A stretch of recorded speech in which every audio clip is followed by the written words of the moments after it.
ഞാനെന്ന വ്യക്തിയെ എനിക്ക് പൂർണ്ണമായിട്ട് മനസ്സിലാക്കാൻ ദൈവം തന്നിരിക്കുന്ന ഒരു ടൂളാണ് കൈ.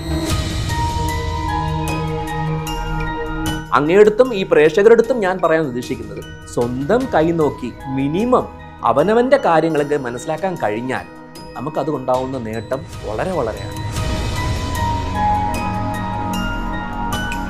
നമ്മുടെ കൈ നോക്കിക്കൊണ്ട് വളരെ ആക്യുറേറ്റ് ആ വ്യക്തിയുടെ പ്രസന്റ് അവസ്ഥ, സ്റ്റേറ്റ് ഓഫ് മൈൻഡ്, പ്രസന്റ് ആന്തരിക അവയവങ്ങളുടെ സ്റ്റേറ്റ് ഒക്കെ പറയാൻ പറ്റും. നമ്മളുടെ വിധിയെ തന്നെ ചിലപ്പോൾ മാറ്റി എഴുതാൻ പൂർണ്ണമായിട്ടും നമ്മളുടെ കർമ്മങ്ങൾ കൊണ്ട് പറ്റും.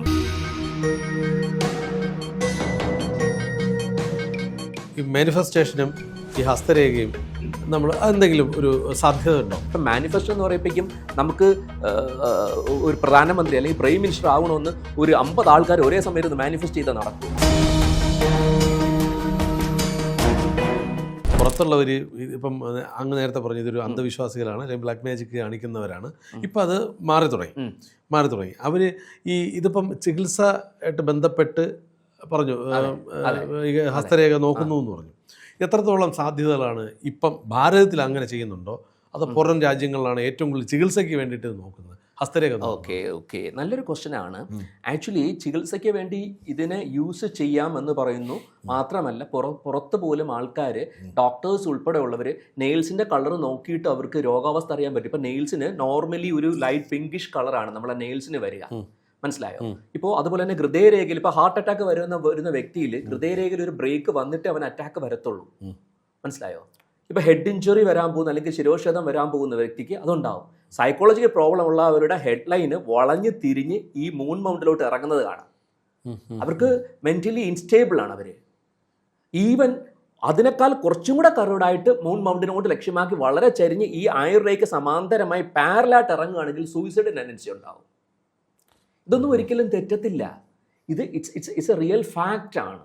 അത് എവിഡൻ്റ് ആണ്. നമുക്ക് ഏതൊരു കൈ നോക്കിയിട്ട് ആ സാധ്യത, ഇപ്പം ഞാൻ എൻ്റെ അനുഭവങ്ങളാണ് പറയുന്നത്. ഈ ഭാവി അല്ലാതെ തന്നെ ഇപ്പം ഭാവിയെക്കുറിച്ച് പറയുന്നുണ്ട്. ഇപ്പം കഴിഞ്ഞ പോയ കാര്യങ്ങൾ നമ്മൾ ഇനി പറഞ്ഞിട്ടോ കാര്യമില്ല, എനിക്ക് അവിടെ കിട്ടാറുണ്ട്.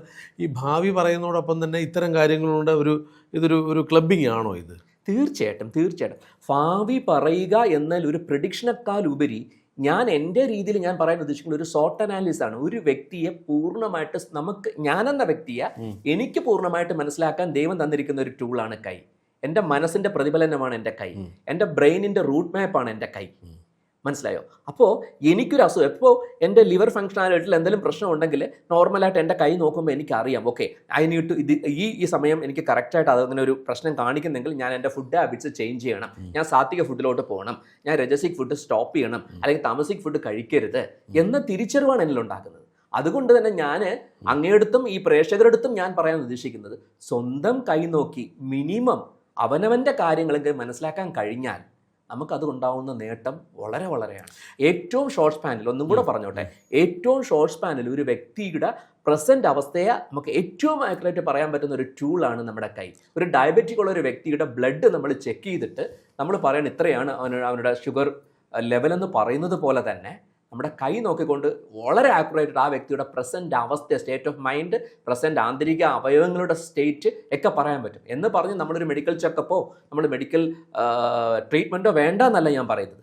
ഈ ഇൻഡിക്കേഷൻ കണ്ടു കഴിഞ്ഞാൽ അവനൊരു മെഡിക്കൽ ഹെൽപ്പ് തേടേണ്ട ആളിന് മെഡിക്കൽ ഹെൽപ്പ് ചെയ്യാം, ഒരു ലാബിൽ പോയി ചെക്ക് ചെയ്യുന്നവന് അത് ചെയ്യാം, ഒരു ട്രീറ്റ്മെൻറ്റ് നടത്തുന്നവന് അത് ചെയ്യാം. ഇനി അല്ല അവൻ്റെ ലൈഫ് സ്റ്റൈലിൽ ചേഞ്ച് വരുത്തണമെങ്കിൽ അതും മുൻകൂട്ടി മനസ്സിലാക്കിക്കൊണ്ട് ചെയ്തുകൊണ്ട് നമ്മളുടെ വിധിയെ തന്നെ ചിലപ്പോൾ മാറ്റി എഴുതാൻ പൂർണ്ണമായിട്ടും നമ്മളുടെ കർമ്മങ്ങൾ കൊണ്ട് പറ്റും. തീർച്ചയായിട്ടും. ഈ അങ്ങ് പറഞ്ഞ ഒരുപാട് കാര്യങ്ങളുണ്ട്. ഈ മാനിഫെസ്റ്റേഷനും ഈ ഹസ്തരേഖയും നമ്മൾ എന്തെങ്കിലും ഒരു സാധ്യത ഉണ്ടോ? ഞാനിപ്പം മാനിഫെസ്റ്റ് ചെയ്യുമ്പോൾ അങ്ങ് പറഞ്ഞു ചില രേഖകൾ വളരാനും നശിക്കാനും സാധ്യതയുണ്ട്. അപ്പം ഞാൻ മാനിഫെസ്റ്റ് ചെയ്യണം, എനിക്ക് കാശുണ്ടാക്കണം എന്ന് ഞാൻ ഇല്ലെങ്കിൽ എൻ്റെ ഫാക്ടറി വളരണം, ബിസിനസ് വളരണം, ഞാൻ മാനിഫെസ്റ്റ് ചെയ്യണം. ഇത് എത്രത്തോളം എൻ്റെ കയ്യിൽ അത് കാണിക്കും? എനിക്ക് വളരെ ഇഷ്ടപ്പെട്ട ഒരു ക്വസ്റ്റൻ ആയിരുന്നു അത്. മാനിഫെസ്റ്റേഷൻ എന്ന് പറയുമ്പോൾ തന്നെ ഈ മാനിഫെസ്റ്റേഷൻ എത്രത്തോളം അതിനെക്കുറിച്ച് പറയുകയാണെങ്കിൽ അത് മാനിഫെസ്റ്റേഷനെ കുറിച്ചുള്ള ഒരു ഡെഫിനിഷനിലോട്ട് പോകണം. എങ്കിലും ഈ മാനിഫെസ്റ്റേഷൻ കറക്റ്റായിട്ടാണ് ചെയ്യുന്നതെങ്കിൽ 100% നമ്മുടെ കൈയുടെ രേഖകളിൽ ചേഞ്ച് വരും. ആ മാനിഫെസ്റ്റ് ചെയ്യുന്ന കാര്യങ്ങളുടെ ബെനിഫിറ്റ്സിലോട്ട് അവർക്ക് പോകാൻ പറ്റുന്നത് അവരുടെ കൈ നോക്കിക്കൊണ്ട് തന്നെ നമുക്ക് മനസ്സിലാക്കാൻ പറ്റും. പക്ഷേ ഇവിടെ പ്രൊവൈഡഡ് കണ്ടീഷൻ എന്ന് പറഞ്ഞാൽ മാനിഫെസ്റ്റേഷൻ ശ്രദ്ധ ആൻഡ് സബൂരി എന്ന് എപ്പോഴും ശ്രുതി ബാബ പറയുന്ന പോലെ 100% ഫെയ്ത്തും പേഷ്യൻസും ആ വ്യക്തിക്ക് വേണം. നമ്മൾ മാനിഫെസ്റ്റ് ചെയ്യുന്നത് നമ്മുടെ കോൺഷ്യസ് മൈൻഡിനെ അവിടെ അപ്ലൈ ചെയ്തുകൊണ്ട് അതിൻ്റെ ഒരു റിയാലിറ്റി ഇതെങ്ങനെ സംഭവിക്കുമോ, ഇത് കിട്ടുമോ, ഇത് വരുമോ എന്നുള്ള ഒരു സസ്പീഷ്യസ് ലെവലിൽ പോയി കഴിഞ്ഞാൽ മാനിഫെസ്റ്റേഷൻ പൂർണ്ണമാകില്ല. അവിടെ 100% സറണ്ടറിങ് ആകണം. മനസ്സിലായോ? ഇപ്പം മാനിഫെസ്റ്റോ എന്ന് പറയുമ്പോഴേക്കും നമുക്ക് ഒരു പ്രധാനമന്ത്രി അല്ലെങ്കിൽ പ്രൈം മിനിസ്റ്റർ ആവണമെന്ന് ഒരു 50 ആൾക്കാർ ഒരേ സമയത്ത് മാനിഫെസ്റ്റ് ചെയ്താൽ നടക്കുമോ? We have only one prime minister, അല്ലേ? എന്ന് പറയുന്ന പോലെ അവിടെ ആ മാനിഫെസ്റ്റ് ചെയ്യുന്ന പ്രോസസ്സിന് ഒരു പരിധി വരെ റിയലിസ്റ്റിക്കായി സംഭവിക്കാവുന്ന സാധ്യതകളോടുകൂടുള്ള പൊരുത്തം വേണം. അത് നമ്മുടെ കോൺഷ്യസ് മൈൻഡിന് നമ്മുടെ ലോജിക്കും കൂടെ ഉപയോഗിച്ച് അത് നടക്കാം. ഇപ്പം കിരൺജിക്ക് ഇത്ര ലാക്സ് മണി ഇത്ര ദിവസത്തിനുള്ളിൽ വരണം എന്നുള്ളത് മാനിഫെസ്റ്റ് ചെയ്യുന്നതിൽ തെറ്റില്ല. അതിനുള്ള ഓപ്പർച്യൂണിറ്റി താങ്കളുടെ മുന്നിലുണ്ട്. താങ്കൾ എഫേർട്ട് എടുക്കാതെ ലേസി ആയിട്ട് ഇരിക്കുകയും താങ്കൾ വരുന്ന ഓപ്പർച്യൂണിറ്റീസ് തിരിച്ചറിയാതെ പോവുകയും ചെയ്യുന്നതാണ് താങ്കളുടെ പരാജയമെങ്കിൽ അവിടെ മാനിഫെസ്റ്റ് ചെയ്യുകയും അത് പൂർണ്ണമായിട്ട് അത് കഴിയുമെന്ന് ഹാർഡ് വർക്ക് ചെയ്യും, അതിനുവേണ്ടി നല്ല രീതിയിൽ പണിയെടുക്കുകയും പരിശ്രമിക്കുകയും ചെയ്യുമ്പോൾ ഈ മാനിഫെസ്റ്റേഷൻ തന്നെ അതിൻ്റെ അടുത്തൊരു സ്റ്റേജ് എന്ന് പറയുന്നത് നമ്മൾ പരിശ്രമിക്കാനുള്ള കോൺഫിഡൻസ് നമ്മളിൽ ഉണ്ടാക്കി തരികയാണ്. അവിടെ ലാക്ക് ഓഫ് കോൺഫിഡൻസ് ആയ വ്യക്തിയിൽ കോൺഫിഡൻസ് ഉണ്ടാക്കുകയും അതിനുവേണ്ടി പരിശ്രമിക്കുകയും, അല്ലാണ്ട് ചുമ്മാണ്ട് നമ്മൾ എഫേർട്ട് എടുക്കാണ്ട് എനിക്ക് നാളെ 5 ലക്ഷം വരും 5 ലക്ഷം വരും എന്ന് പറഞ്ഞുകൊണ്ടിരുന്ന നടക്കുന്ന കാര്യമല്ല ഇത്. പക്ഷേ കിരൺജി ചോദിച്ച ക്വസ്റ്റ്യന് 100% കൈകളിൽ ചേഞ്ചസ് കാണിക്കും. മാനിഫെസ്റ്റേഷൻ കറക്റ്റായിട്ടാണ്, ആ പ്രോട്ടോക്കോൾ കറക്റ്റായിട്ടാണ് കീപ്പ് ചെയ്യുന്നതെങ്കിൽ അതാ ഞാൻ പറഞ്ഞത്, കൈകളിലെ രേഖകൾ പാറപ്പുറത്ത് വരച്ച വരകളല്ല, ഇത് മണലിൽ എഴുതിയ വരകൾ മാത്രമാണ്. നമ്മുടെ കർമ്മങ്ങളിലൂടെയും പ്രവൃത്തികളിലൂടെയും വിശ്വാസത്തോടെയും സമർപ്പണത്തോടെയും ജീവിതചര്യകളോടുകൂടി തന്നെ ഇത് നമുക്ക് മാറ്റി പൂർണ്ണമായ പുരോഗതിയിൽ പോകാൻ ഈശ്വരൻ തന്നിരിക്കുന്ന ഏറ്റവും മനോഹരമായ സംഭവങ്ങളാണ് നമ്മുടെ 2 കൈകളും. ഞാൻ ചോദിക്കട്ടെ, ഇപ്പം എനിക്കിപ്പോൾ ഇത് കാണുന്ന പ്രേക്ഷകർ ഒരുപാട് പേരുണ്ട്.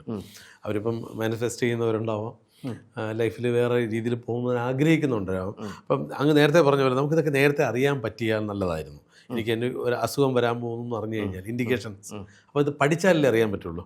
ഇത് അങ്ങ് ക്ലാസ് അല്ലെങ്കിൽ അത്തരത്തിലുള്ള ഓൺലൈൻ ക്ലാസ്സുകളോ അല്ലെങ്കിൽ അത്തരത്തിലുള്ള സംവിധാനങ്ങൾ എന്തെങ്കിലും ചെയ്യുന്നുണ്ടോ? ഓൺലൈൻ ക്ലാസ് ഞാൻ വളരെ ഷോർട്ട് സ്പാനിൽ തുടങ്ങാനുള്ള ഒരു പ്ലാനിലാണ്. ശരിക്കും പറഞ്ഞാൽ ഞാൻ ഇത് തുടങ്ങുമ്പോൾ തന്നെ എൻ്റെ ഏറ്റവും വലിയൊരു ആഗ്രഹം മറ്റുള്ളവർക്ക് ഈ അറിവ് പകർന്നു കൊടുക്കുകയും മിനിമം സ്വന്തം കൈ അവർ നോക്കി മനസ്സിലാക്കുക. അപ്പം ഞാൻ തന്നെ എൻ്റെ ഒരു ഡിസ്കഷൻ പോലും ഞാൻ കൂടുതലൊരു കൗൺസിലിംഗ് ലെവലിൽ അവരെ ബോധവൽക്കരിക്കുക എന്നുള്ള രീതിയിലാണ് എൻ്റെ ഒരു ഡിസ്കഷൻ പോലും. അതുകൊണ്ട് തന്നെ എനിക്ക് കൂടുതൽ താല്പര്യം ക്ലാസ്സുകൾ എടുക്കുന്നതിനോടാണ്. ബട്ട് ഫോർച്ചുനേറ്റ്ലി ഞാനത് വളരെ ഷോർട്ട് സ്പാനിൽ തന്നെ തുടങ്ങാൻ ഉള്ള സാധ്യതയുണ്ട്. അതിനുള്ള വളരെ പെട്ടെന്ന് തന്നെ തുടങ്ങും. പക്ഷെ ഞാൻ പല ഓൺലൈൻ സെഷൻസും ഓൾറെഡി ചെയ്തിട്ടുണ്ട്. പക്ഷെ അതൊരു സിലബസ് ബേസ് ചെയ്തിട്ടുള്ള അല്ലായിരുന്നു. ജസ്റ്റ് ഇതിനെക്കുറിച്ചുള്ള ഒരു ഇൻട്രൊഡക്ഷൻ ലെവലിൽ ഒത്തിരി ക്ലാസ്സസ് ഓൺലൈൻ ക്ലാസ്സസ് ഒക്കെ എടുത്തിരുന്നു. പക്ഷെ ഇതൊരു പ്രോട്ടോകോൾ ലെവലിൽ ഞാനും വിചാരിച്ചു അങ്ങനെ ഒരു ക്ലാസ് തുടങ്ങിയെങ്കിൽ നന്നായിരുന്നു. കാര്യം ഇത്തരം ഇൻഡിക്കേഷൻസ് അറിഞ്ഞു കഴിഞ്ഞാൽ നമുക്ക് കറക്റ്റ് റൂട്ടിലൂടെ പോകാമല്ലോ. തീർച്ചയായിട്ടും. കാരണം എല്ലാം ലിങ്ക്ഡ് ആണ്. നമ്മൾ ഹസ്തരേഖ എന്ന് പറഞ്ഞ് അതിലോട് മാത്രം നിൽക്കുന്നതിന് പകരം അതിലൂടെ നമുക്ക് എന്തൊക്കെ കാര്യങ്ങൾ, ഇപ്പം ഞാനിപ്പോൾ ഒരു സ്കൈ യോഗയുടെ സിംപ്ലിഫൈഡ് കുണ്ടലിനി യോഗയുടെ ഒരു പ്രൊഫസറാണ് എന്ന് പറയുമ്പോൾ എനിക്ക് മെഡിറ്റേഷൻ എന്ന് പറയുന്നത് എത്രത്തോളം ഇവിടെ ക്രിയാത്മകമായി യൂസ് ചെയ്യാൻ പറ്റും എന്നുള്ള തിരിച്ചറിവ് എനിക്ക് ഈ കയ്യിലൂടെ നോക്കുമ്പോൾ മനസ്സിലാവും. ഞാൻ ആ ഒരു ദാനമാർഗത്തിലൂടെ പോകുമ്പോൾ എന്ത് ചേഞ്ചാണ് എൻ്റെ കയ്യിൽ വരുന്നതെന്ന് എനിക്ക് സ്വയം നോക്കി മനസ്സിലാക്കാൻ പറ്റുമ്പോൾ ഞാൻ പോകുന്ന റൂട്ട് ശരിയാണോ ഇല്ലയോ എന്ന് പോലും എനിക്കൊരു തിരിച്ചറിവ് തരും. കാരണം ഇത് ഈശ്വരൻ വരച്ച ലൈനാകുമ്പോൾ അവിടെ ഒരു കണക്ഷൻ നമുക്ക് കിട്ടുകയാണ്. അതാണ് ഞാൻ പറഞ്ഞ സിങ്ക്രണൈസേഷൻ. യൂണിവേഴ്സും നമുക്ക് ബോഡി മൈൻഡ് ഒരു സിങ്ക്രണൈസേഷൻ ഉള്ളപ്പോൾ നമുക്കിപ്പോൾ പേരയ്ക്ക കഴിക്കണം നോക്കും, പേരയ്ക്ക കഴിച്ചാൽ കിട്ടുന്ന വൈറ്റമിൻ ലാക്ക് ആകുന്ന ഒരു സിറ്റുവേഷൻ ബോഡിക്ക് ഉണ്ടാകുമ്പോൾ നമ്മുടെ മനസ്സിന് അങ്ങനെ ഒരു തോന്നൽ ഉണ്ടാപ്പിക്കലാണ് നമ്മൾ യൂണിവേഴ്സുമായിട്ട് സിങ്ക്രണൈസ് ആയി നിൽക്കുന്നതിനുള്ള ഏറ്റവും വലിയ എവിഡൻസ്. എത്രയും പെട്ടെന്ന് അങ്ങനെ ഒരു ക്ലാസ് സ്റ്റാർട്ട് ചെയ്യാൻ പറ്റട്ടെ. ഒരുപാട് പേർക്ക് ഇതുകൊണ്ട് ഗുണമുണ്ടാവും എന്ന് എനിക്ക് തോന്നുന്നു. ഈ ഒരു ഇൻ്റർവ്യൂ കഴിഞ്ഞ് ഇത്രയും ഒരു 3-4 എപ്പിസോഡ് കഴിയുമ്പോഴും എനിക്ക് ഈ അവസാനത്തെ ഈ സെഷൻ എനിക്ക് ഭയങ്കരമായിട്ട് ഇഷ്ടപ്പെട്ടു. അതുകൊണ്ടാണ് ഞാൻ അങ്ങനെ ഒരു ക്ലാസ് തുടങ്ങിക്കൂടെ എന്ന് ചോദിച്ചത്. ആർക്കെങ്കിലുമൊക്കെ രക്ഷപ്പെടണമെന്ന് രക്ഷപ്പെടട്ടെ.